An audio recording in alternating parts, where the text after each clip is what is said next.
मुझे नहीं लग रहा था कि हमारी जो घेवर है इतनी अच्छी बन के रेडी होगी, क्योंकि मैंने इसको फर्स्ट बार बनाया है और मैं बहुत डर भी रही थी कि जो हमारी घेवर है अच्छी बनेगी या नहीं बनेगी।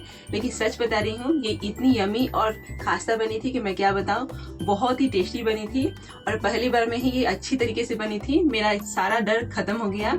बस इसमें कुछ रूल्स फॉलो करने पड़ते हैं और आपकी घेवर बहुत ही अच्छी बनेगी। खैर, मैंने इसको तो अप्पम मेकर में बना कर रेडी किया है। आप इसी तरीके से इस घोल को लेकर बड़े वाली घेवर भी बना सकते हैं। तो चलिए, आप लोगों का स्वागत है मेरी channel classy and traditional kitchen में। तो इसको बनाना स्टार्ट करते हैं। तो इसके लिए सबसे पहले हम चाशनी तैयार करेंगे और चाशनी बनाकर रख देंगे। तो मैंने यहाँ पर 1 कप चीनी लिया है और हाफ कप पानी लिया है मैंने यहाँ पर। आप गैस को ऑन कर देंगे। आप यहाँ पर मेजरमेंट का एकदम अच्छी तरीके से ध्यान रखिएगा, तो आपकी जो घेवर है, चाशनी है, बिल्कुल परफेक्ट बनेगी। तो मीडियम फ्लेम पर इसी तरीके से हमें स्टर करते रहना है और इसकी चाशनी तैयार कर लेनी है। हमें इसकी चाशनी 1 या 2 तार की नहीं बनानी होगी, बस इसको हल्का से चिपचिपा रखना है। बस इसी तरीके से इसको स्टर करते रहेंगे और इसकी चाशनी हमें बना लेनी है। और ये देखिए, कुछ मिनट बाद ही हमारी जो चाशनी बनकर रेडी हो गई है। ये चिपचिपी अच्छी तरीके से हो गई है। तो गैस को ऑफ कर देते हैं, इसको रखते हैं साइड में। अब यहाँ पर मैंने एक बाउल ले लिया है। बाउल में हम लेंगे सबसे पहले शुद्ध देसी घी। आप यहाँ पर रिफाइंड ऑयल का इस्तेमाल नहीं कीजिएगा, इसलिए मैंने यहाँ पर शुद्ध देसी बड़े वाले चम्मच से शुद्ध देसी घी लिया है। अब यहाँ पर मैं डाल रही हूँ 2 बड़े आइस क्यूब्स। इसको अच्छी तरीके से हमें फेंटना है। आपको सारे मेजरमेंट एक ही कप या जो चम्मच है उसी से करना है, तभी आपकी जो घेवर है एकदम परफेक्ट बनेगी। आप यहाँ पर कोई भी कटोरी कप सेट कर लीजिएगा, उसी से आप यहाँ पे सारे मेजरमेंट रखिएगा। या चाशनी बनानी हो या घेवर के लिए आपको घोल तैयार करना हो, एक ही कप यहाँ पर सेट कर लीजिएगा। उसके बाद सारे मेजरमेंट उसी के हिसाब से करिएगा, तो आपकी अच्छी बनेगी घेवर। अब इसको अच्छी तरीके से हमें इस तरीके से फेंटते रहना है। अपने आप ही जो हमारी है मक्खन रेडी हो जाएगी। ये देखिए, बस 2 से 3 मिनट लगे, ये अपने आप ही इस तरीके से बन जाती है। अब यहाँ पे जो हमारी आइस क्यूब्स है इसको हटा देते हैं और इसको अच्छी तरीके से 2 मिनट के लिए और इसको मिक्स कर लेना है।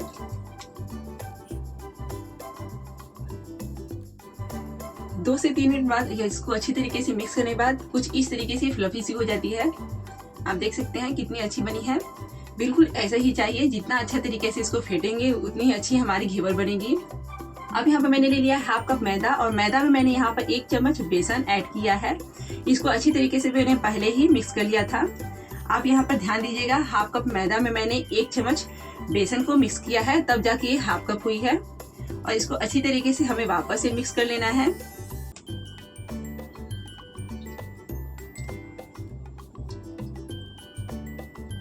अब ये अच्छी तरीके से मिक्स हो चुकी है। अब यहाँ पर मैंने ले लिया है फ्रेश दूध। मलाई को मैंने यहाँ पर हटा लिया था। अब यहाँ पर आपके पास जितने भी दूध अवेलेबल हो आप उसी तरीके से ले सकते हैं, लेकिन मैंने यहाँ पर हाफ कप से थोड़ा सा कम लिया है। इसमें ज़्यादा दूध नहीं ऐड करना है, तो मैंने यहाँ पर हाफ कप से कम दूध लिया था। इसको हल्का हल्का दूध को डालेंगे। उसके बाद अच्छी तरीके से इसको मिक्स कर लेना है। इसमें लम्स नहीं होने चाहिए, गाढ़े नहीं होने चाहिए। तो हल्का हल्का दूध डालेंगे और इसका स्मूथ हमें बैटर बना लेना है पहले। अभी अच्छी तरीके से इसको मिक्स करने के बाद इसमें हम ऐड करेंगे ठंडा एकदम चिल पानी। तो मैंने यहाँ पर पहले ही आधे घंटे पहले ठंडा होने के लिए फ्रीजर में रख दिया था पानी को। आप इसे बनाने से पहले ही पानी को ठंडा रखने के लिए छोड़ दीजिएगा फ्रीजर में। पानी एकदम ठंडी होनी चाहिए। तो हमारी जो पानी है एकदम ठंडी है। अब उसी कप से मैं यहाँ पर पानी ऐड कर रही हूँ। तो मैंने यहाँ हाफ कप पानी वापस से लिया है और थोड़ा थोड़ा इसमें ऐड करेंगे। तो मैं यहाँ पर पानी की मेजरमेंट भी आपको बता दूंगी। पहले इसको अच्छी तरीके से मिक्स कर लेंगे।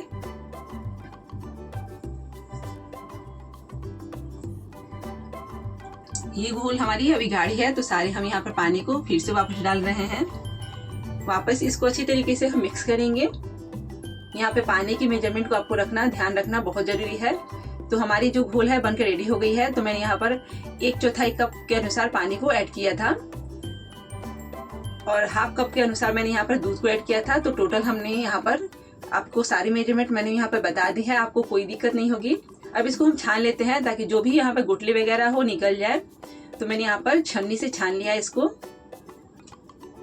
वापस उसी मैं बाउल में डाल रही हूँ। अब ये हमारी जो बैटर एकदम चिल होनी चाहिए बनाते वक्त। तो इसके ऊपर हम क्या करेंगे, आइस रखेंगे और सबसे पहले यहाँ पर आप बैटर को ध्यान से देख लीजिए, कुछ इस तरीके से होनी चाहिए। अब यहाँ पर मैंने एक बाउल में सारे आइस क्यूब्स रख दिए हैं और ऊपर से यहाँ पर घोल का मैंने कटोरा भी रख लिया है। अब यहाँ पर मैंने ले लिया अपम मेकर। सारे मैं यहाँ पर अपम मेकर में ही बनाऊंगी। तो मैंने यहाँ पर ले लिया शुद्ध देसी घी। अगर आपके पास शुद्ध देसी घी नहीं है तो रिफाइंड ऑयल का इस्तेमाल कर सकते हैं, लेकिन शुद्ध देसी घी से आपको क्या होगी, टेस्ट बहुत अच्छा आता है। शुद्ध देसी घी का ही इस्तेमाल कीजिएगा। अब यहाँ पर पूरे जार को अच्छी तरीके से नहीं भरना है, थोड़ा सा कम ही रखेंगे। अब यहाँ पर एक बैटर को इस तरीके से मैं डाल के चेक कर रही हूँ। तो आप देख सकते हैं बीच वाले हिस्से में जो घी है गर्म है, लेकिन साइड वाले हिस्से का जो खाना है वो गर्म नहीं है। तो इसको अच्छी तरीके से गर्म कर लेंगे। उसके बाद मैंने यहाँ पर एक एक ड्रॉप के अनुसार डाला है। तो आपको थोड़े थोड़े ड्रॉप्स डालने हैं, 2-3 ड्रॉप्स हर खाने में आपको इस तरीके से डाल देना है। थोड़ा ऊपर से डालिएगा, बहुत ही छींटे आती हैं। फ्लेम को मैंने यहाँ पर मीडियम रखा है। अगर आपको लगे कि फ्लेम बहुत ज़्यादा हाई हो रही है तो आप यहाँ पर फ्लेम को लो कर सकते हैं, कोई ज़रूरी नहीं है। नहीं तो ये क्या होगी, अपम मेकर में बहुत ही जल्दी जलने लगती है। अगर आप बड़े से बर्तन में बनाइएगा तो आपको फ्लेम को हाई रखना होगा, लेकिन आप यहाँ पर ले रहे हैं अपम मेकर तो आपको फ्लेम को लो मीडियम ऐसे ही करके बनाना पड़ेगा। नहीं तो क्या होगी, बीच वाली जल जाएगी, साइड वाली आपकी पकेगी नहीं। तो इसलिए आप फ्लेम को ऊपर नीचे करते रहिएगा और इसी तरीके से करते आपको पका लेना है। तो सारे खाने में मैंने यहाँ पर 2-2 ड्रॉप्स डाल दिए हैं। इसी तरीके से हमें एक एक खाने में कम से कम 7 से 8 बार डाला है। तो मैंने सारे अपम मेकर में एक बार में एक खाने में 7 से 8 बार डाल दिया। तो टोटल मैंने यहाँ पर अच्छी तरीके से डाल दिया है। अब इसमें होल होती है तो मैंने यहाँ पर ले लिया टूथपिक की सहायता से आपको बीच में होल कर देना है।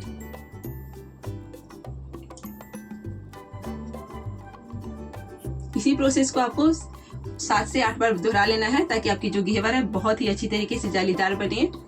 और फ्लेम को मैंने यहाँ पे लो कभी मीडियम करते हुए बना लिया है।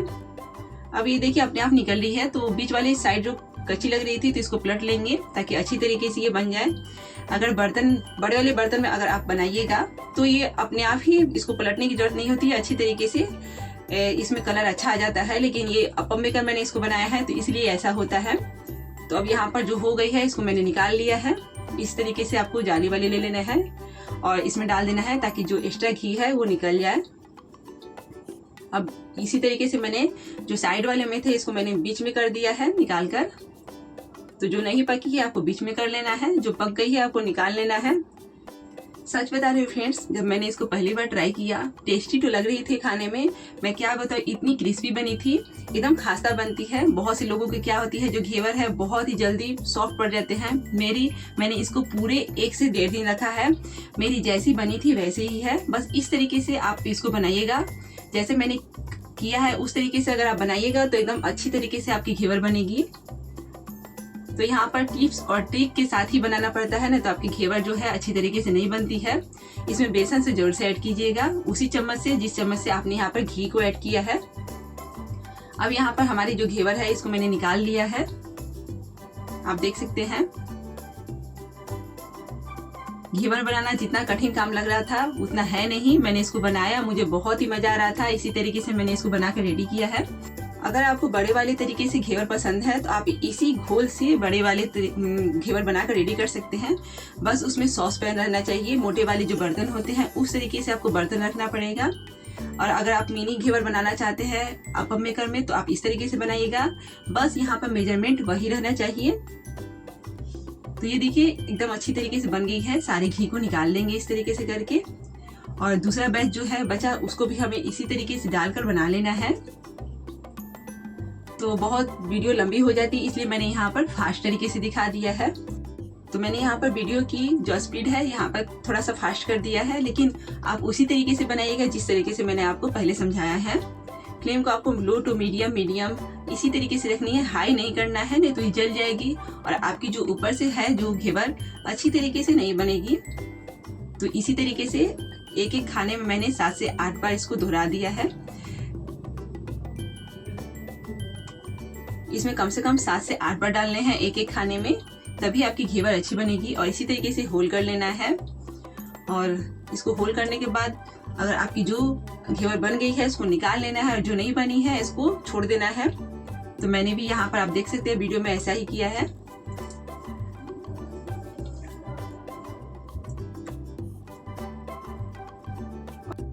तो तो सारे घेवर मैंने यहाँ पर बनाकर रेडी कर लिए हैं। अब सारे घेवर को यहाँ पर चाशनी में मैं ऐड कर रही हूँ। हमारी घेवर जो है गुनगुनी है और चाशनी एकदम ठंडी है।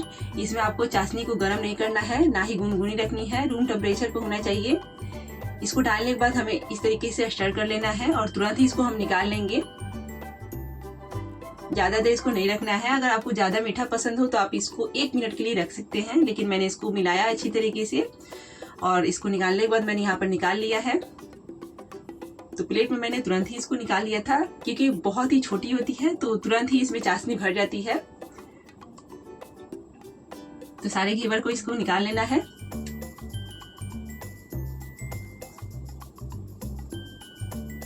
अब यहाँ पर मैंने ले लिया है मावा। तो मैंने यहाँ पर मावा को घर पे ही रेडी किया है। आधा किलो मैंने यहाँ पर दूध लिया था, इसको मैंने गाढ़ा कर लिया और 1 चम्मच मैंने इसी चम्मच से, जो मैं फेंट रही हूँ, इसी चम्मच से मैंने यहाँ पर 1 चम्मच चीनी डाला है और थोड़ी सी मैं यहाँ पर डाल रही हूँ इलायची पाउडर। इसको करेंगे अच्छी तरीके से मिक्स। अगर आपको कम मीठा खाना पसंद हो तो यहाँ पर आप मावा में मीठा नहीं डालिएगा, यानी कि चीनी नहीं डालिएगा।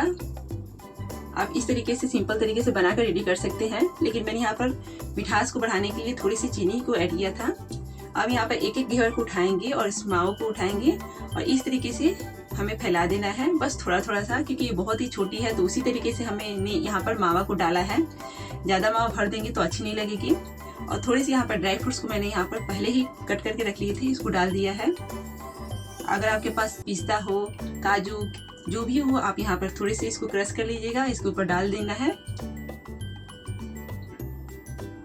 तो सारे घेवर में इसी तरीके से हमें मावा को डाल लेना है और ऊपर से डालते जाएंगे ड्राई फ्रूट्स। मेरे घर में ये सबको पसंद आई और मैंने इसको दोबारा से बनाया था। अब तो घेवर बनाने में मुझे मजा आने लगा है। बहुत ही टेस्टी लगते हैं, बहुत ही यम्मी बनेगी।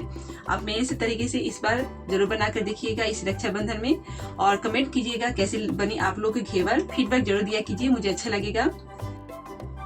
मैंने जिस तरीके से बनाकर रेडी किया है बिल्कुल वैसे ही बनाइएगा और उसके बाद फीडबैक दिया कीजिए कि आप लोग की घेवर जो है कैसी बनी, बिगड़ी बनी, क्या दिक्कत आई, कैसी बनी, जरूर फीडबैक दिया कीजिए फ्रेंड्स। और इस तरीके से मैंने यहाँ पर डाल दिए हैं सारे ड्राई फ्रूट्स को। ड्राई फ्रूट्स को डालने के बाद मैंने यहाँ पर थोड़े से डाल दिए थे केसर के धागे। अगर आपके पास है तो डालिए, नहीं तो आप इसको स्किप कर सकते हैं। और ये देखिए हमने बनाकर रेडी कर लिया है, कितनी अच्छी लग रही है। और पीछे से देख सकते हैं इसका कलर कितना प्यारा आया है और बहुत ही खासा बनी है। जिस तरीके से घेवर होनी चाहिए बिल्कुल वैसी ही बनी थी। मैं बहुत ही खुश थी इसको बनाकर। सच मानिए फ्रेंड्स, आप मेरे कहने पर प्लीज एक बार बनाकर जरूर ट्राई कीजिएगा। अगर आप लोग को मेरी रेसिपी अच्छी लगी हो तो प्लीज मेरे चैनल को लाइक शेयर सब्सक्राइब करना नहीं भूलिएगा दोस्तों। मिलते हैं अगली रेसिपी के साथ, तब तक आप इस रेसिपी को जरूर ट्राई कीजिएगा।